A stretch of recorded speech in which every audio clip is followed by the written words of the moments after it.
मनोज जरांगेंकडून मुंबईमध्ये धडकणाऱ्या मराठा मोर्चाचा रूट आणि नियोजन नेमकं काय असेल ते जाहीर करण्यात आलेलं आहे। 20 जानेवारीला आंतरवालीमधून सुरू होणारा हा पायी मोर्चा आहे आणि 26 जानेवारीला मुंबईमध्ये हा मोर्चा धडक देणार आहे।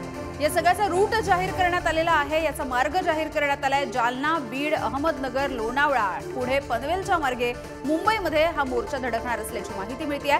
तर लोकवर्गणीच्या माध्यमातून हा मोर्चा यशस्वी करण्याचा निर्धार मनोज जरांगे पाटील यांनी व्यक्त केला आहे। तर आरक्षण घेतल्याशिवाय आता माघार घेणार नाही असंही मनोज जरांगे पाटील यांनी म्हटलंय।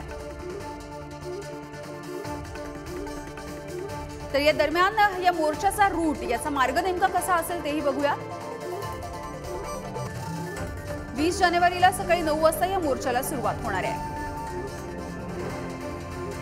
जालन्यामध्ये आंतरवाली सराटीमधून पहिल्यांदा बीडमध्ये प्रवेश केला जाईल।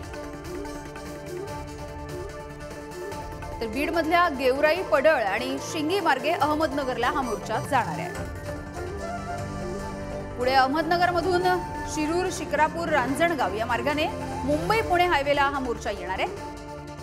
त्यानंतर लोणावळ्यामधून पनवेल, वाशी, चेंबूर या मार्गाने हा मोर्चा मुंबईमध्ये दाखल होणार आहे आणि मुंबईमध्ये दाखल झाल्याच्या नंतर हा मोर्चा आझाद मैदानावर धडकणार असल्याची माहिती मिळते आहे।